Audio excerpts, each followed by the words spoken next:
నైరుతి బంగాళాఖాతం శ్రీలంక తీరంలో దిత్వా తుఫాన్ కొనసాగుతోంది. ఉత్తర వాయువ్య దిశగా కదులుతోంది. పుదుచ్చేరికి దక్షిణ ఆగ్నేయంగా 110 కిలోమీటర్ల దూరంలో, దక్షిణంగా చెన్నైకి 180 కిలోమీటర్ల దూరంలో కేంద్రీకృతమైంది.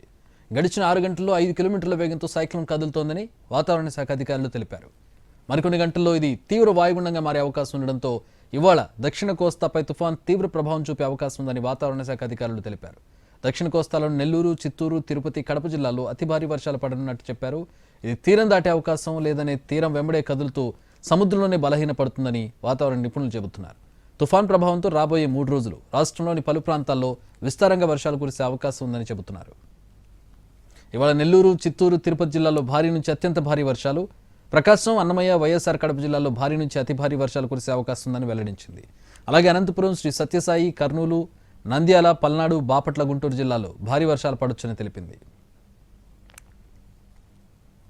సోమవారం ప్రకాశం, నెల్లూరు జిల్లాలో భారీ నుంచి అతి భారీ వర్షాలు, అంబేద్కర్ కోనసీమ, తూర్పు గోదావరి, పశ్చిమ గోదావరి, ఏలూరు, ఎన్టీఆర్, కృష్ణా, గుంటూరు, పల్నాడు, బాపట్ల, తిరుపతి, అన్నమయ్య, వైఎస్ఆర్ కడప జిల్లాల్లో భారీ వర్షాలు కురవచ్చని పేర్కొంది. మంగళవారం బాపట్ల, ప్రకాశం, నెల్లూరు జిల్లాల్లో భారీ వర్షాలు కురుస్తాయని అంచనా వేస్తోంది. మిగిలిన ప్రాంతాల్లో తేలికపాటి నుంచి మోస్తరు వర్షాలు పడొచ్చని, తీరం వెంబడి గరిష్టంగా గంటకు 80 కిలోమీటర్ల వేగంతో ఈదురుగాలు వీయొచ్చని పేర్కొంది.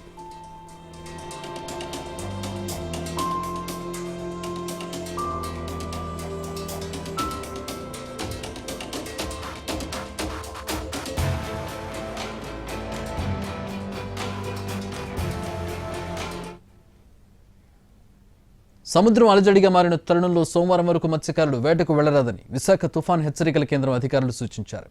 కృష్ణపట్నం పోర్టుకు మరో 3 నెంబరు, విశాఖపట్నం, మచిలీపట్నం, నిజాంపట్నం, గంగవరం, కాకినాడ పోర్టులకు 2 నెంబర్ హెచ్చరికలను కొనసాగిస్తున్నారు.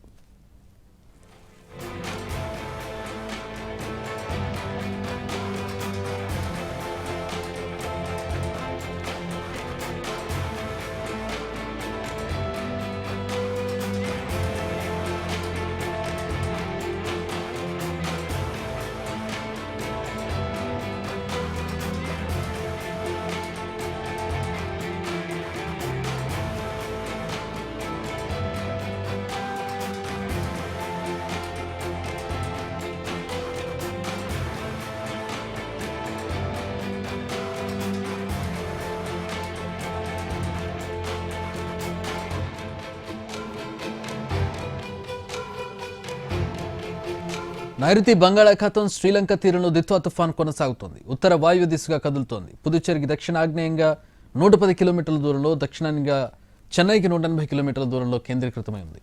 గడిచిన 6 గంటల్లో 5 కిలోమీటర్ల వేగంతో సైక్లోన్ కదులుతుందని వాతావరణ శాఖ అధికారులు తెలిపారు.